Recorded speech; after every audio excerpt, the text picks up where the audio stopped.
Hey everybody, it is Sunday night, and once again I did not have time to get down here and do much in the fish room today. So we're going to do another feeding video here of my gourami tank. I don't even have enough charge in my phone battery to shoot any other kind of video really. So we're going to start with some freeze-dried Mysis shrimp. They're really small, plus I sort of crumble them up a little bit, and that allows for even the smallest fish in the tank to get some. I do have a chocolate gourami in this tank, and I'm trying to get it to eat a variety of foods, and I believe that the Mysis shrimp is one that it will eat, provided it gets used to doing so. So normally the chocolate gourami is actually front and center, dead center at the top right now. Very small fish, kind of hard to see. Let's see if I can point it out for you. It's right here. And it looks like it's half-heartedly sort of working on those Mysis shrimp. So what I'll do is I'll leave that go for a little bit. I'll put some algae wafers in the tank here in a moment. And then I'll come back when I'm done and we'll put some Tubifex worms in there. I'll actually start getting the Tubifex worms softened up in some water right now.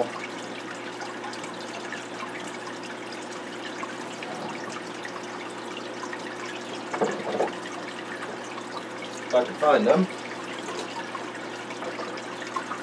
So the Tubifex worms, if you're not familiar with the freeze-dried ones, they come sort of in these little condensed cubes, and I usually tear a cube in half or maybe a quarter of a cube off. You got to soak it in water for 10 minutes or something and get them all softened and separated into individual worms rather than one clump. It's kind of like baled hay, I guess you could think about. Rather than a bunch of individual strands of grass, you've got it all packed into one big mass. So we're going to let that soften up a little bit. I'm going to go around and start working on some of the other tanks, getting them fed.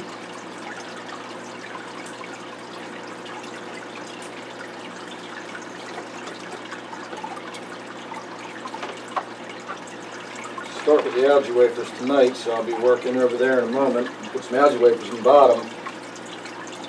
Now I've also got a striped Raphael catfish in the bottom of that tank, and I've got a Royal Farlowella whiptail catfish that will be on the far right hand side, probably down near the bottom, and we might get lucky and see that one make an appearance as well. I can actually see it moving around to the back of the tank right now.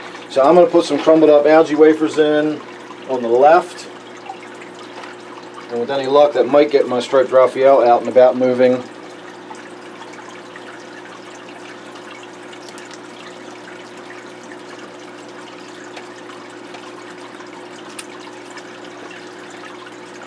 And then if you'll pardon me for a moment, I'm going to put a couple of whole algae wafers over here on the right.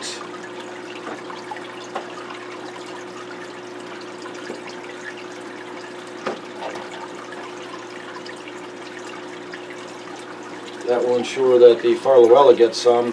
The Farlowella is actually out on the rock now, on the far right on the bottom, and its head is facing towards the left. If you can make that out or not, I'm not really sure what's coming out on camera. I can't really see the viewfinder from there.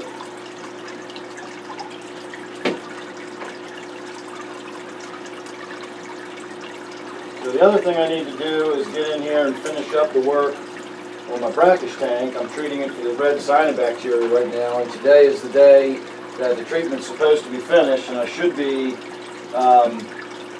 doing a water change. And what I always do is I do a second treatment. I do a water change, and since I've already got the air stone in the tank anyway, I just go ahead and do a second treatment right then and there. I use the ChemiClean aquarium treatment, and it's inexpensive enough that I don't really worry about using a second dose for that small 40-gallon tank. It's not like it costs me a lot of money to do that. So double dosing it just really knocks it out of there clean. Honestly, I've never had any problem in the times I've single dosed it. I just double dose it, just, I don't know, just out of habit. I know the stuff comes back anyway, but I just feel like I really need to kill it good to get it out of there. and it still comes back anyway. I could sterilize the tank and it will still come back. So, I don't know. Like I say, I still double dose it anyway. But theoretically, I should be in here tonight doing the water change and getting that cleaned out and started over, but I just don't have time. It's already almost 9 o'clock and I'm just getting everybody fed. Still haven't even got myself fed for dinner yet.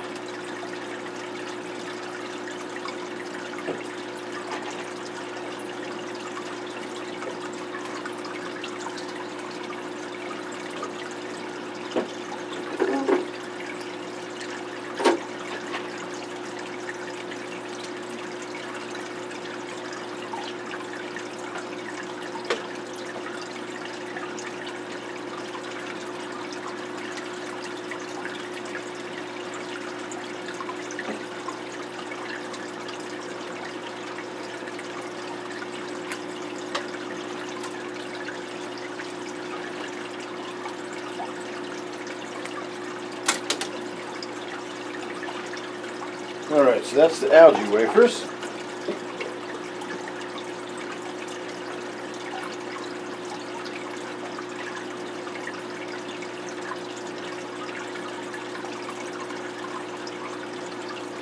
Now the tank you're looking at already had the Mysis Shrimp put in there, and it's going to get some more of those Tubifex worms in just a moment. So now I'm going around the rest of the room and I'm putting some flake food in for the non-bottom dwelling fish.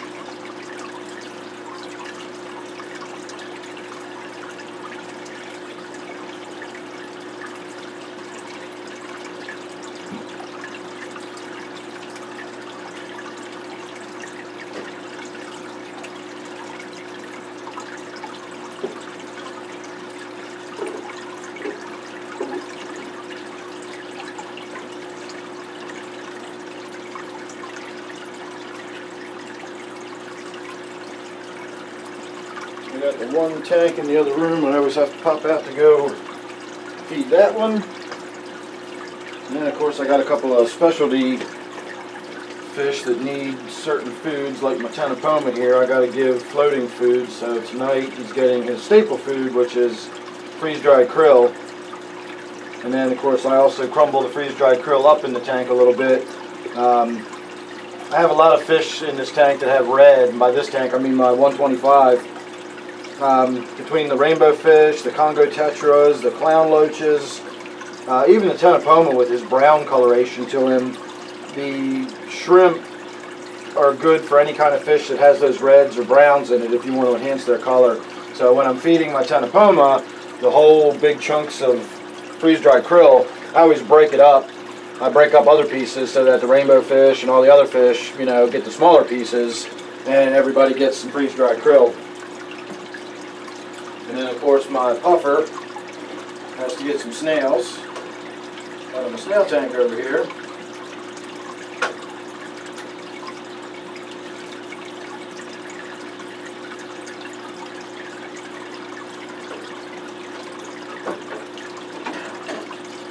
And I do videos fairly regularly of Butterbean, my puffer, eating his snails for dinner. So I'll attach a card if you want to check out one of those videos. Now let's see how softened up these Tubifex worms have gotten. Not very, because I haven't really been in here mushing on them with my finger. So everybody looks like they're down at the bottom now, which is where they go pretty quickly. Once the surface floating food gets eaten up, they go down to where those algae wafers are. And I suspect that my little chocolate gourami, which you can see down there on the bottom left now, it doesn't, well, actually, now that I'm looking at it, it was actually, maybe it's learning new behavior, but it never really used to peck directly at the pieces of algae wafer on the bottom of the tank, but it would hover around the other fish, and when they nibble on it, all that little bit of debris goes up into the water column, and then that little chocolate gourami will come over and nip the little bits of, it always reminds me of like the minnows and stuff that swim around behind a boat, that picks up the stuff that gets kicked up by the propeller and everything. They just take opportunity to get that. So that's what the chocolate gourami's been doing, but now I just saw him actually pecking directly at the bottom. And of course in a minute here we'll get these Tubifex worms in there, and you'll get to see him come hopefully back up toward the top.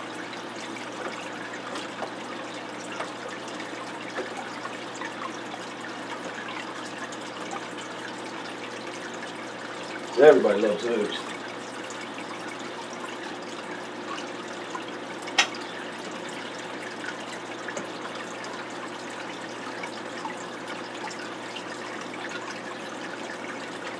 I find that generally speaking, any small fish or any fish that you have that need small food, those Tubifex worms are a good solution for that.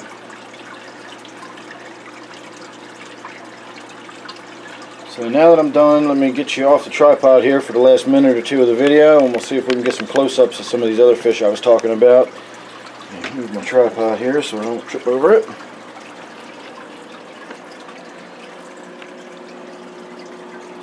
So there's the Royal Farlowella.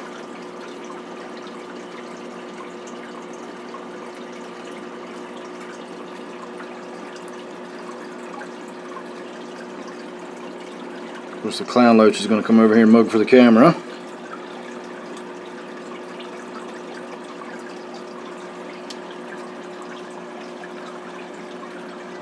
So that's a really cool fish. I'm really happy with this. I've struggled in the past, I've told this story over and over again, but I've struggled in the past to keep these Royal Farlowellas, or any kind of Farlowella really. And I think it was because my water was just too soft. I've done some things to add a little bit of mineralization to my water. I've hardened the water up ever so slightly. And I think that was enough that I'm having good luck with this one. It's been in there for a while now and it still looks good and healthy, so I'm very happy about that. And then of course down here, you can see that little tip of that tail sticking out. That's my striped Raphael. He just hides there like a toad in a stone. He looks like a tadpole anyway, so maybe he's turned into a toad. And I hardly ever see him come out of his cave anymore. And then we've seen everybody down at this end of the tank. I'm looking for my little chocolate gourami. I like to try to get a little bit of a close-up look at it. It's probably, yeah, I think I just saw it moving across the back of the tank somewhere. Oh no, that was a pearl gourami.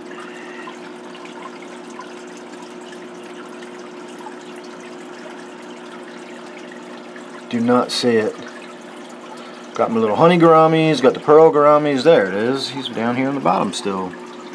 And it just amazes me how this little chocolate gourami chases other fish around. I just noticed that. See, look at that. And it only seems to be the cory cats and the skunk loaches that it comes down and chases.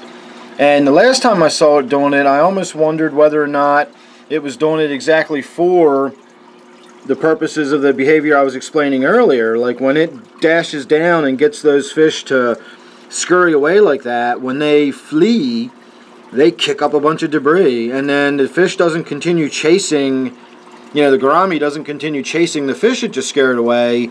It actually lingers where the fish just fled from and starts pecking at all the debris in the water. So it's almost like it's learned a trick of how to get some food kicked up off the bottom for it. But I just can't imagine a little tiny chocolate gourami being an aggressive type fish, and certainly not one that's aggressive enough to like go after other small fish on the bottom of the tank. I find that really interesting.